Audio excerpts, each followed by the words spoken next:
Where is the United States going in its peace efforts, according to Jeffrey Sachs? I think we have to keep in mind two basic points. One is Ukraine is losing on the battlefield, and this will not be reversed in the coming months and indeed the coming years. Second, the United States under President Trump is not going to get back into the war in an active way with finance and military supplies for Ukraine. What this adds up to is that Ukraine has a real choice, and the choice is make a settlement that is not according to its wish list, but is a settlement that reflects the realities that Ukraine faces, or face further losses on the battlefield. That's effectively the choice. I don't think the United States government is going to change that fundamental choice faced by the Ukrainian government. Now, the Europeans, many of them, I should say, because Europe is divided on this question, but the UK under Starmer, France under Emmanuel Macron, Germany probably with its incoming administration of Chancellor to be Merz, are saying that Ukraine should fight on and not cede territory.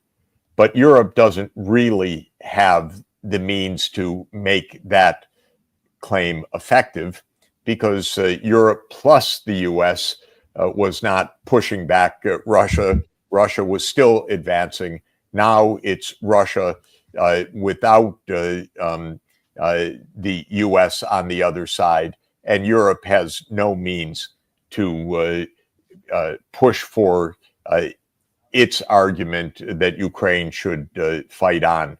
What all of this means, in summary, is that we're reaching a kind of end game.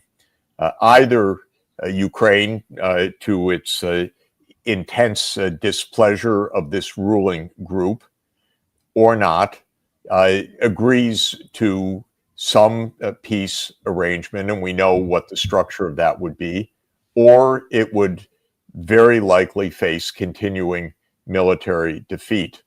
That, I think, is where we're heading. My guess at the end of all of this is that we're actually heading towards an end of the war, with the Ukrainians coming to the realization, as deeply unpleasant as it is, that they had better settle or else they will lose everything.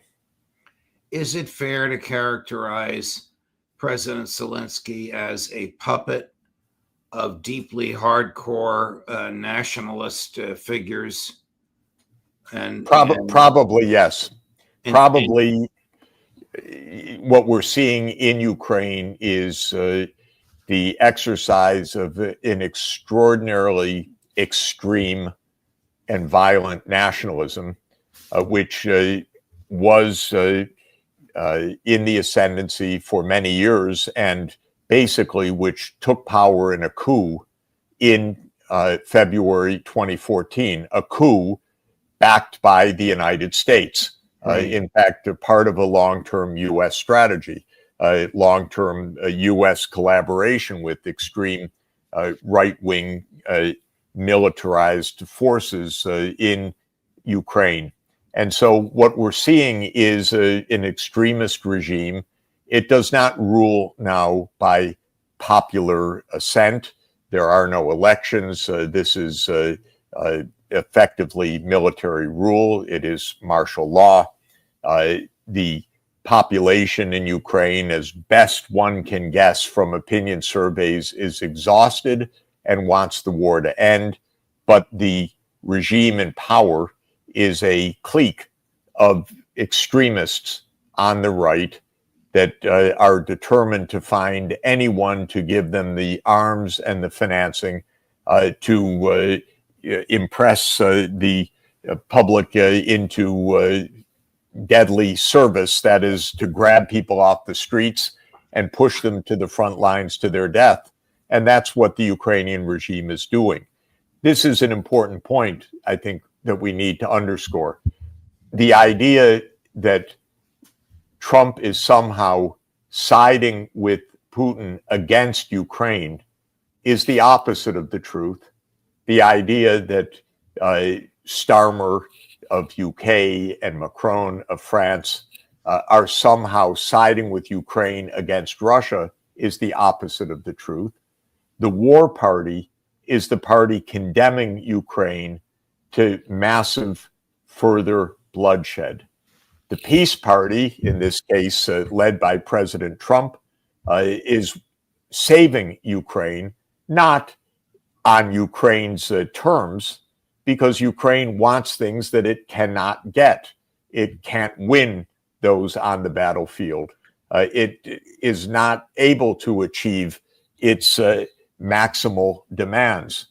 What President Trump is saying is, you can't achieve those.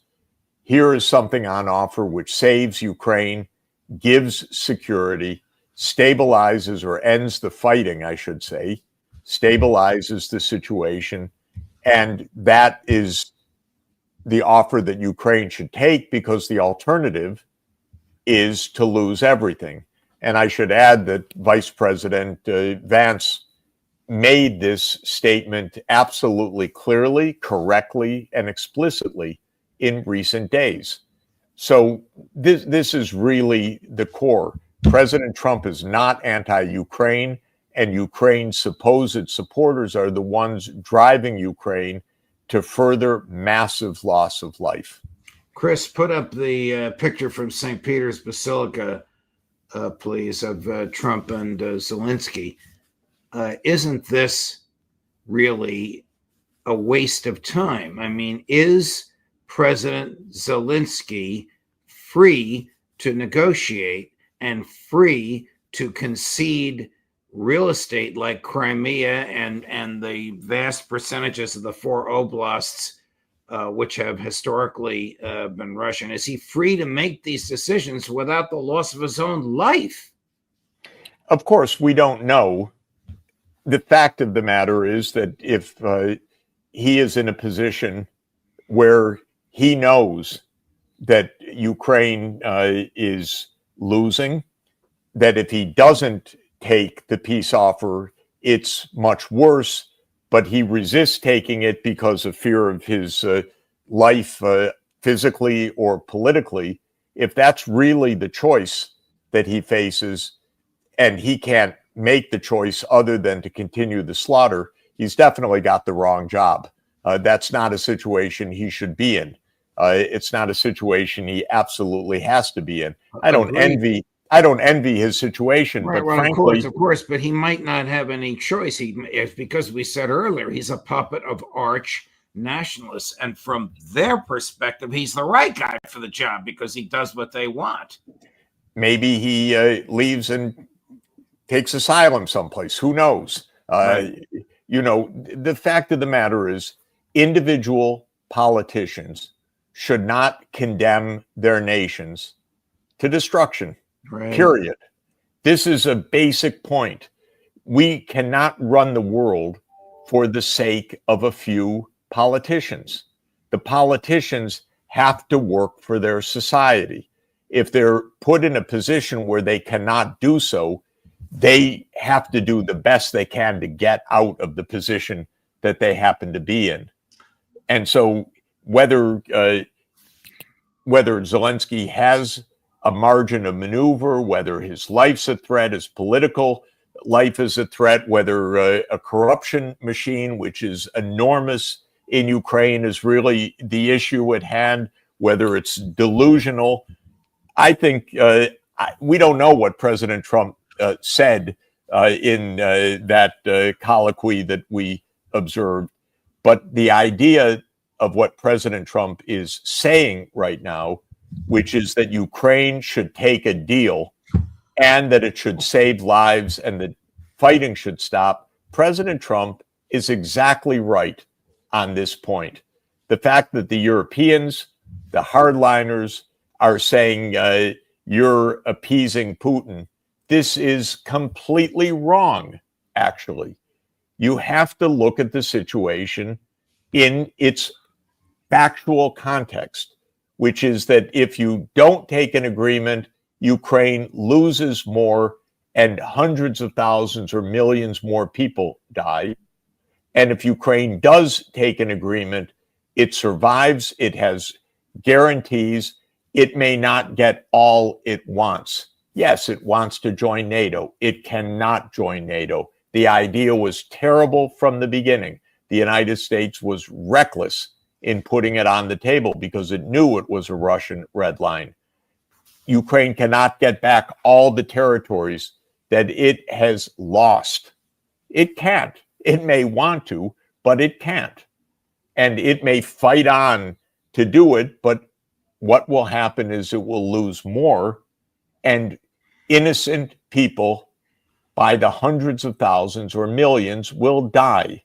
And the risk of nuclear escalation will remain as long as this fighting continues. So this is the reality that needs to be faced. It's the job of leaders to face such situations. If Zelensky doesn't like it or he fears for his life, he should get the heck out of there because he's the wrong person for that job, if that's the case. That's the job of a leader.